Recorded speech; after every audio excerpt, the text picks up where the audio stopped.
ప్రధాని మోదీ సర్కారు వైఫల్యంతోనే దేశంలో పెట్రోల్ డీజిల్ ధరలు పెరిగాయన్నారు ఎల్ఓపీ రాహుల్ గాంధీ. కేంద్రం చేసిన తప్పులకు ప్రజలు శిక్ష అనుభవించాల్సి వస్తుందని విమర్శించారు. నీట్ ఎగ్జామ్ పేపర్ లీకేజీ ముమ్మాటికి ప్రభుత్వం ఫెయిల్యూరేనని చెప్పారు.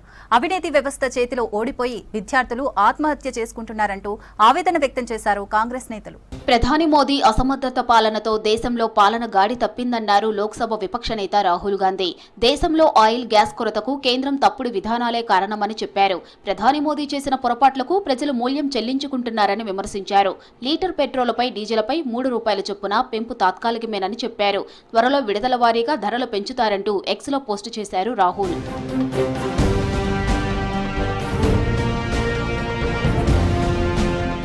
NEET UG 2026 exam paper leakage ముమ్మాటికి కేంద్ర వైఫల్యమేనన్నారు రాహుల్ గాంధీ. విద్యార్థుల ఆత్మహత్యలకు ప్రధాని మోదీ బాధ్యత వహించాలని డిమాండ్ చేశారు. ఆత్మహత్య చేసుకున్న పిల్లలు నీట్ పరీక్ష చేతిలో ఓడిపోలేదని, అవినీతి వ్యవస్థ చేతిలో హతమయ్యారని ఆవేదన వ్యక్తం చేశారు. ఇది ఆత్మహత్య కాదని వ్యవస్థ చేసిన హత్య అంటూ ఎక్స్లో పోస్టు చేశారు. 2015 నుంచి 2026 వరకు 148 పరీక్షల కుంభకోణాలు జరిగాయన్నారు. 87 పరీక్షలు రద్దు కాగా 9 కోట్ల మంది పిల్లల భవిష్యత్తుపై ప్రభావం పడిందన్నారు రాహుల్.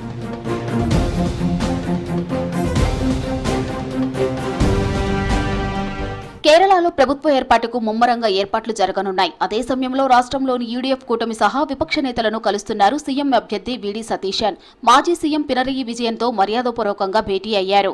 తిరువనంతపురంలోని విజయన్ నివాసానికి వెళ్లిన సతీశన్ కాసేపు సరదాగా మాట్లాడుకున్నారు. రాష్ట్రానికి సంబంధించిన పలు అంశాలపై చర్చించినట్లు తెలుస్తోంది. అలాగే ప్రమాణ స్వీకార కార్యక్రమానికి విజయన్ను ఆహ్వానించారు సతీశన్.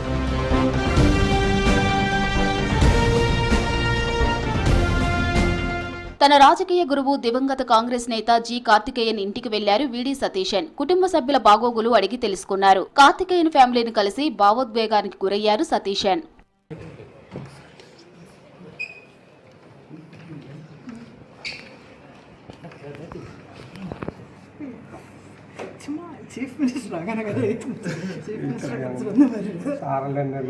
విదేశాలతో సత్సంబంధాలు నిర్వహించడంలో ప్రధాని మోదీ ఫెయిల్ అయ్యారన్నారు Karnataka deputy CM DK Shivakumar.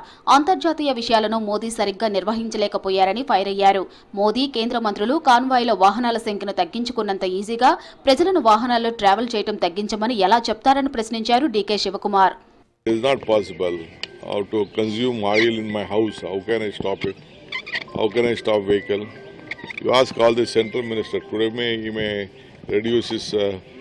security with 2 vehicles.